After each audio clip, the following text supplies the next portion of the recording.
Okay, we're going to continue on with our two-source interference that we really started in the last video and see if we can sort of look a little more at the geometry and how to solve this stuff. Now, we went over it a little bit last time. It can get a little confusing sometimes, but we'll see what we can do as sort of we can put some ideas together. So we talked about how there's maximums and minimums and, these big parts in the middle, the big ripples stuff, that's maximums. Those are called the antinodes. And there's certain areas where there's nothing at all, and those are called the nodes or minimums.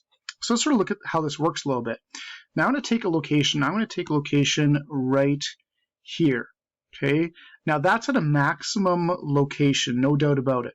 And if I could actually see the individual waves, you can't, but if you could, if I would do like this, and then I'm going to draw another one like this, if I could actually see the waves from there to there and there to there, and I can even draw the actual waves, maybe something like, something like this from the two sources. That's at a maximum. Now, the reason it's a maximum is if I could, I'm going to bring the wave from that red point right there, there's one wave. Maybe that's what the wave looks like from one source. If I could see the other wave from the other source, it would look like this as well. And everything is perfectly synchronized. That's why you have really big waves. The crests are matching up with crests. The troughs are matching up with troughs. Everything matches up at that location, and that's why it's a really, really, really good wave. And that would be true at any maximum location. Maybe look at a different location I know is a maximum. Maybe right here. Okay, maybe right over here somewhere. That's also a maximum location. Okay, actually, let's move that one around a little bit. Let's move it over here. There's also a maximum location right there. Okay, and if I could measure the distances from that source and from that source, obviously one source is closer than the other. But if I could actually see the individual waves, maybe this is what the wave looks like from the closer source, and this is the wave from the farther source, they would still be perfectly synchronized with each other. That's why it's a maximum. A crest is still matching with a crest, a trough is still matching with a trough, and that's why it's such really high waves. Well, let's take a different place. Okay, maybe a place that's a minimum, maybe a place like over here somewhere, that's a minimum location right there. And if I could, again, do my distances, that distance from there to there, and that distance from there to there, my waves aren't going to match up like they did with my maximums, like the orange and the red one, and that's why it's a minimum.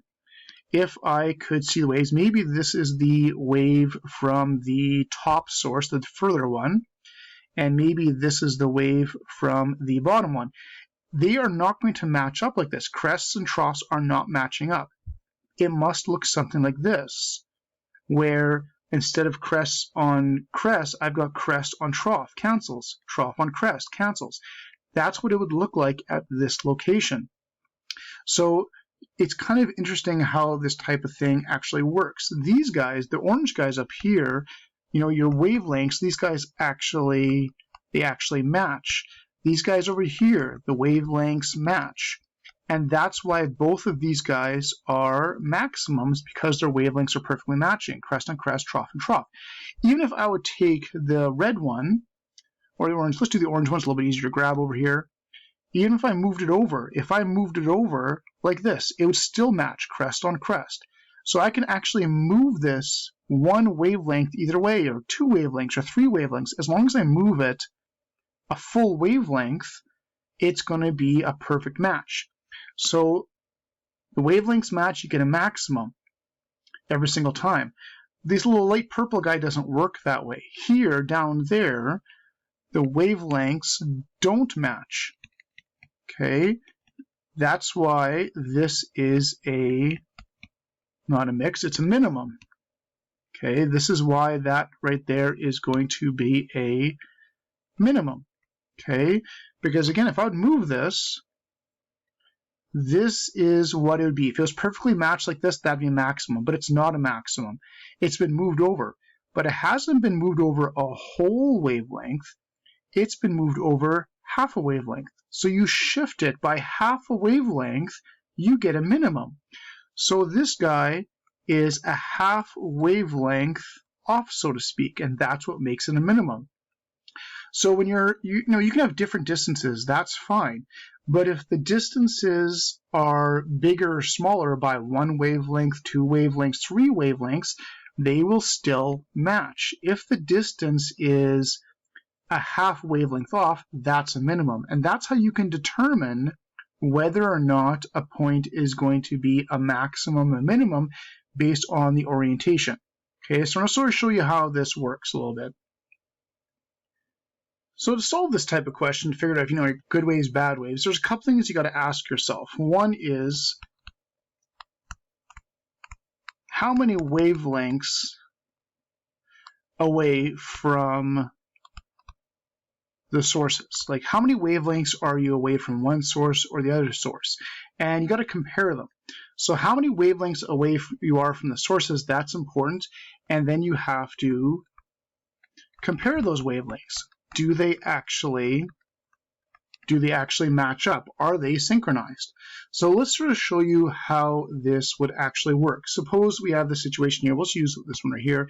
And let's suppose we're giving off, we're going to give off 4 meter waves. So these things are giving off waves that are 4 meters long. And you position yourself, doesn't matter where, let's say you are over here. Now we can tell it's a maximum position, no problem, just by looking at the diagram. But let's say you measure your distances, and that's what you need to do. So we measure this distance from here to here, how far away you are from there to there, and we need to measure this distance from there to there.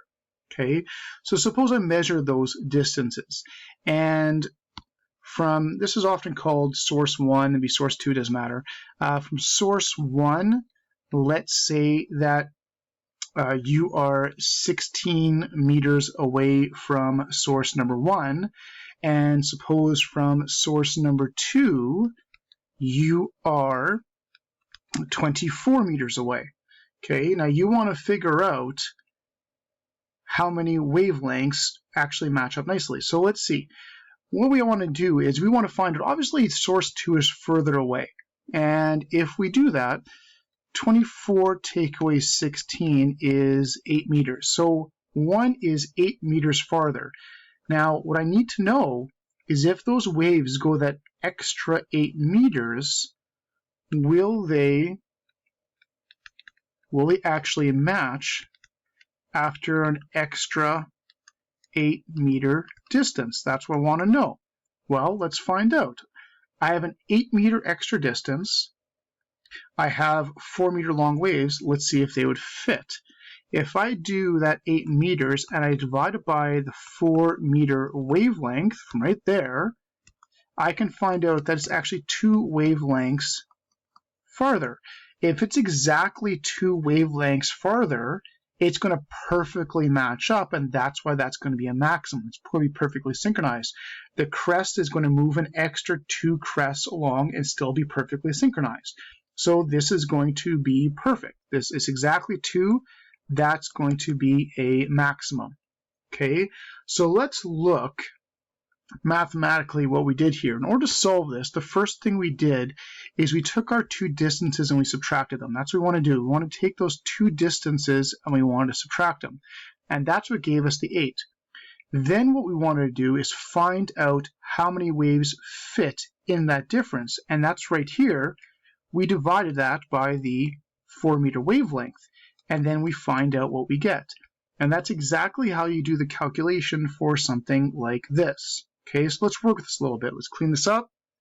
We'll get rid of a few things here, and we can try another one. Okay, so the expression that we just sort of put together there is really straightforward. You've got S1 minus S2 divided by the wavelength. We see how much farther one source is, and then we see how many waves will fit in there. Now, you'll often see absolute value around there because it doesn't matter if it's positive or negative, but you'll often see this. Okay, so let's take a different location. Okay, let's take this one right here. Okay, suppose you have something right there, and you measure your 2 distances.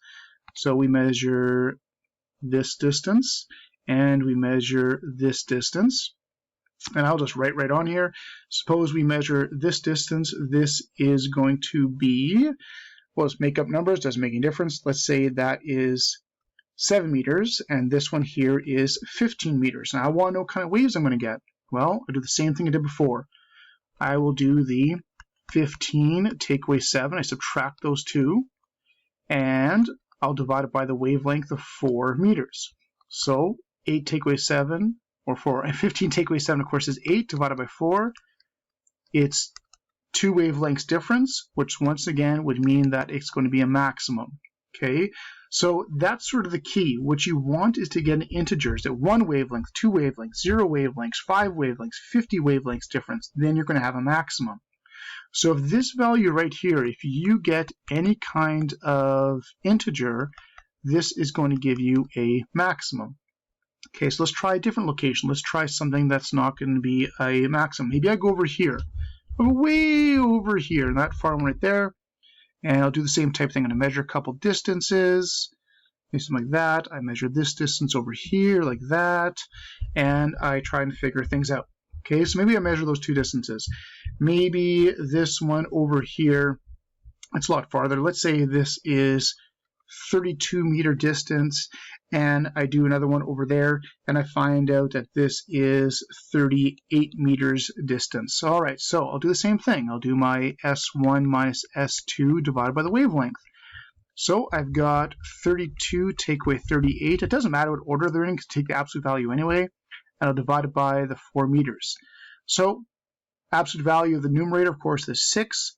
6 divided by 4 is 1.5 wavelengths difference. Well, that's a minimum. Okay, you got that 0.5. So instead of the waves being perfectly synchronized, one source is half a wavelength further. So instead of crest on crest, we get crest on trough.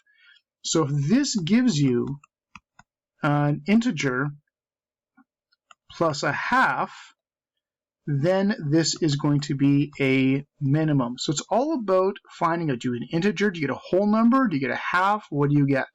Okay, you might get like 1.7, so that'd be like a medium or something like that, or you might get 10.2, which would also be like medium. Whole numbers, maximums, halves, minimums, okay, all depending on how well the waves are synchronized. Okay, so let's try another question based on this type of thing.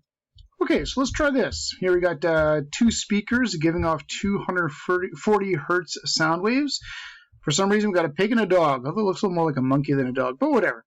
Piggy and a dog listening to the music, and I want to know which of the 2 actually hears better sound. Okay, and we can use our stuff we're working on to figure this out. Now, first thing I'm going to do is I'm going to find the wavelength of my sound.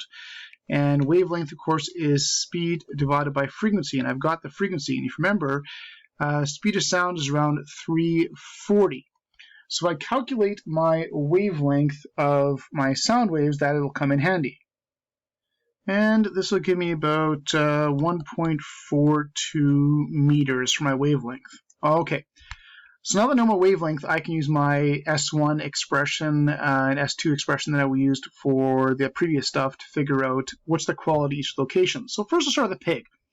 So if I do S1 minus S2 absolute value divided by lambda for the pig, I've got my 2 distances, 10 meters away and 12.9 meters away. I can subtract those 2 distances and divide by the wavelength I just found in order to find out what kind of value I get. Alright, so if I do that, S1 minus S2 by wavelength, I get a difference of around 2.04 wavelengths difference. So that's really, really, really good. That is almost a perfect maximum because one distance is almost exactly 2 meters farther than the other one. So really good synchronization. Okay, so now let's do the same thing for the dog. I'll do S1 minus S2 lambda for the dog and see what he gets. Okay, and for him I get around 3.45. So that's terrible because that's almost a minimum. That's almost 3.5. 3.5 would be perfect minimum. That half is what you don't want. So definitely almost exactly a minimum. Okay, so it looks like our piggy over here is going to hear the better sound. So whole number good. Half bad. If you had like 3.7 or 3.8, at least be medium sound, so like medium waves and stuff like that. But halves minimum, whole numbers maximum, piggy's really close to a maximum, doggy's really, really close to a minimum.